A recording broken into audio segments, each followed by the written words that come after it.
నమస్తే, నేను మీ జేకే. వెల్కమ్ టు హాసా టీవీ. విశాఖ మహానగర ప్రాంత అభివృద్ధి కోసం ఆ సంస్థ రూపొందించినటువంటి మాస్టర్ ప్లాన్ 2041ని పూర్తి స్థాయిలో సమీక్షించేందుకు అవసరమైన మార్పులు చేపట్టేందుకు అధికారులు అయితే కసరత్తులు చేస్తున్నారు కూటమి ప్రభుత్వం. దీనికి సంబంధించిన వివరాలను ఈ వీడియో ద్వారా తెలియజేస్తాను. వీడియో చివరిదాకా చూసి ఒక్క లైక్ ఇచ్చి మీ అభిప్రాయాన్ని కామెంట్ రూపంలో తెలియజేసి మా ఛానల్ని సబ్స్క్రైబ్ చేయండి ఫ్రెండ్స్. ఏపీలో విశాఖ మహానగర ప్రాంత అభివృద్ధి సంస్థ అయినటువంటి విఎంఆర్డీఏ రూపొందించిన మాస్టర్ ప్లాన్ 2041 పూర్తి స్థాయిలో సమీక్షించేందుకు అవసరమైన మార్పులు చేసేందుకు ఆ అధికారులు అయితే కసరత్తులు చేస్తున్నారు. గత ప్రభుత్వంలో దీంట్లో కొన్ని తప్పులు చోటు చేసుకున్న విషయంలో ఆ తప్పులను సవరించి తిరిగి దీన్ని రహదారులుగా మార్చేందుకు రూపకల్పన చేస్తున్నారు. విశాఖ నుంచి భీముల మీదుగా భోగవరం వెళ్ళేటువంటి కోస్టల్ కారిడార్ను నేరెళ్ల వలస వద్ద లోపలికి తీసుకువెళ్ళి దీన్ని లబ్ధి కలిగేలా వైసీపీ నాయకుల గతంలో కొంత ప్రయత్నాలు చేశారని, దాన్ని తిరిగి పునర్నిర్మించాలని అవకాశంతో ఆశలతోటి దాని యొక్క రూపురేఖలు అయితే మార్చడం జరిగింది.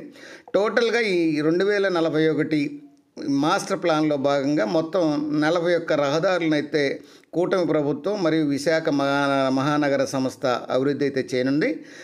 వాటి వివరాలు 15 యొక్క రోడ్ రహదారుల విషయంగాని పరిశీలిస్తే మద్దిలపాలెం నుంచి ఆర్టీసీ కాంప్లెక్స్ వరకు ఉన్నటువంటి రామా టాకీస్ రహదారి ప్రస్తుతం 24 మీటర్లు ఉండగా 45 మీటర్లు చేయనున్నారు.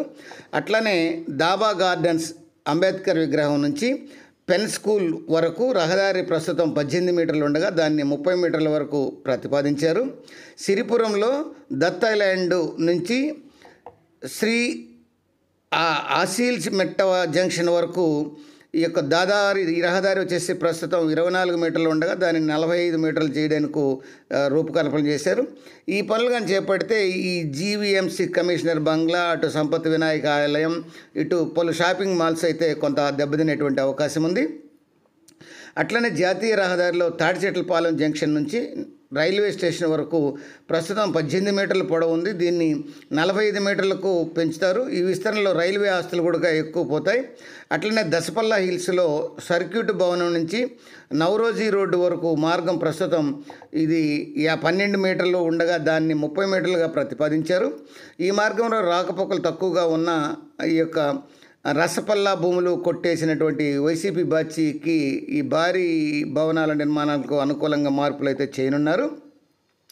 ఇక భీమిలి మండలం దొరతోట రహదారి ప్రస్తుతం 24 మీటర్ల నుంచి 30 మీటర్ల వరకు ఉండగా దానిని డబుల్ అంటే 60 మీటర్లకు ప్రతిపాదించారు. రైల్వే ఆసుపత్రి నుంచి అట్లానే రైల్వే రిజర్వేషన్ కౌంటర్ వరకు 30 మీటర్ల రహదారిని 40 మీటర్ల రహదారిగా అయితే విస్తరించనున్నారు. రైల్వే స్టేషన్ అభివృద్ధి చేసినటువంటి నేపథ్యంలో ప్రయాణికుల ట్రాఫిక్ను దృష్టిలో ఉంచుకుని దీన్ని ప్రతిపాదించారు. అట్లానే అక్కయ్యపాలెం జంక్షన్ నుంచి రైల్వే న్యూ కాలనీ వరకు 18 మీటర్ల రహదారి ఉండగా దాన్ని 30 మీటర్లకు అయితే పెంచుతారు. ఇక 3 టౌన్ పోలీస్ స్టేషన్ నుంచి ఏయూ ఇంజనీరింగ్ కాలేజీ మైదానం మీదుగా ఈ మద్దిలపాలెం జంక్షన్ వరకు ప్రస్తుతం 18 మీటర్లు ఉండగా దాన్ని 30 మీటర్లు అయితే చేస్తారు.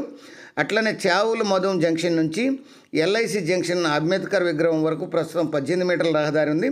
దీన్ని 24 మీటర్ల రహదారిగా 45 మీటర్లు అయితే చేస్తారు. అది ఫ్రెండ్స్, ఈ యొక్క విశాఖ నగరంలో మొత్తం 15 రహదారులను వాటిని వెడల్పు చేయడంతో ఏ ప్రాంతంలో ఏ భవనాలు పోతాయి, ఎవరి ఆస్తులు పోతాయి, ఎవరి నివాస గృహాలు పోతాయి, ఎవరికి నష్టం కలుగుతుంది, ఎవరికి ప్రతిపాదన యొక్క పరిహారం చెల్లించాలనేటువంటి అంశం. మరొక అంశంతో మళ్ళీ మీ ముందుంటాను ఫ్రెండ్స్. జై హింద్.